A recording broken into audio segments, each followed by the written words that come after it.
If you have been following us for long, you must have heard that slowing down your technical drills is a key that can unlock quality and consistency in your technical skill. But why do we believe in that, and why are many coaches suggesting that as well? The reason behind this is pretty simple, to be honest, and you just have to look at the basics of technical development to understand that. Now, out of all the principles of technical development, which I analyze more in depth in a video that you can find in the description, there is one principle that requires you to slow things down, and that is kinesthesia. Before we dig deeper into this though, what is kinesthesia? If you have watched our video on skill versus technique, you already know that kinesthesia, or otherwise known as proprioception, is a term referring to your ability to sense and control your body's force and power outputs, the timing of your movement, the range of motion of your joints and muscles producing the movement, as well as your position in space. In other words, it is your ability to sense all the elements of a movement or technical action. Elite players have acquired a high level of kinesthesia that allows them to deliver elite performances consistently under the pressure of time, space, and opponents. Slowing down your drills can absolutely help you reach that level. I am not saying all of the elite performers have been using this, but it will definitely help you develop your technical skill level faster. But why, you may ask? It is quite simple. Every technical action in football is complex. Yes, even those 5-meter ground passes. The reason they are complex is because they require a combination of skills and movements that need to be well timed and coordinated with each other in order to be executed properly. Joint angles, approach angles, force and power outputs, the leg swing, the planting foot, the arm swing, the movement of your trunk, your posture, your head as a balance means, and a wide variety of other stuff you start getting more aware of as you're upgrading your skill level. So we can sort of say that all of those mini actions require their own development and detailed attention. By slowing down your drills, you simply allow yourself to gain awareness of them and make the right adjustments to how you move and control every action inside your body. Having said all of that, guys, the last thing I want to do is confuse you. Just stick through the whole video and you will understand how easy it is to use this tool. So let's dig deeper into that concept of training, starting off with what drills you should start slowing down. To be honest, there is no definitive drill you should slow down. This technical training concept is a principle you will have to use carefully and effectively throughout the whole training process. Let me explain though. Some may slow down a really simple technical drill to ingrain all the individual elements of a specific movement pattern, while some others might be slowing down the first repetitions of a skill-specific drill to find their flow and rhythm and produce a more fluid result. As you can understand, slowing down isn't a specific exercise, but more so a tool you must use when needed. So when should you apply this tool to your training then?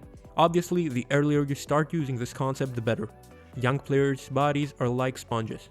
They absorb the information that you feed them with much faster and more effectively. Now I understand that you cannot go back in time, so approach this from another perspective. In terms of timing, it makes more sense to invest more time using this training principle during the first parts of a session, and more specifically the part of the session where you're prepping, warming up, and focusing on simple technical actions. The idea here is that during those stages of a session, you're looking for something sub-maximal, so what better way to prep and warm up than to perform a game-specific warm-up that will sharpen up your feel for the ball, help you gain more awareness of how you move and position your body, and on top of that, cost you little in terms of time and energy. Using this properly during a training cycle is a no-brainer. The reality though is that most of you guys will not use this properly.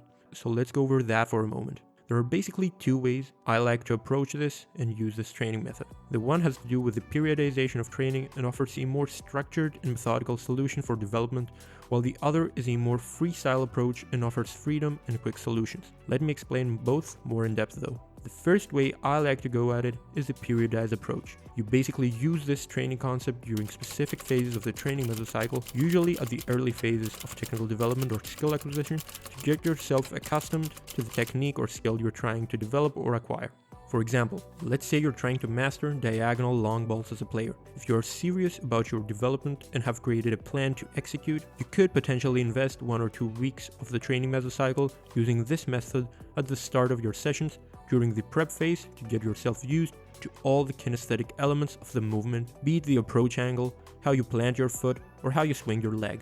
You don't need to be extreme with it though. 1 to 3 sets of 10 to 20 slow and deliberate repetitions can be more than enough to elicit the results you want. Now on the other hand, you may also use this as a training tool when things are not going so well for you. Let me be more clear here. Let's say you had a streak of games where your 1v1 dribbling skills felt a little bit off and you lost your fluidity and rhythm. Instead of going full intensity during each drill you do, just slow down and regain that movement awareness, fluidity, and rhythm you lost. Getting back your quote-unquote lost skill shouldn't be that complex. And this doesn't only apply to lost skill, it is also a way to keep polishing the basics of your game and making sure you're staying on track. Because to be honest, really mastering the basics is the thing that leads to technical consistency. Think of all the best players. They are not just able to produce breathtaking plays due to their exceptional technical skill level, but they are also capable of being more consistent and achieving a high success rate throughout the whole 90 minutes. That's the difference. Now, if you really want to take advantage of this and use a quote-unquote shortcut, I would highly suggest you check out the description and read our articles on technical development, where we break down all of the elements that make up a technical action and list them out for you. By studying all the movements that you have to coordinate together in order to produce an efficient technical action, you will have a much easier time gaining that kinesthesia needed. So if there's one thing I want you to do right now, apart from liking this video and subscribing, is to read the articles and save the basic technical elements of the skills you want to develop. Read them, practice them, visualize them, and master the skills you want to master. All the links per technical action are listed in the description box below. Until the next time, guys, have a good one.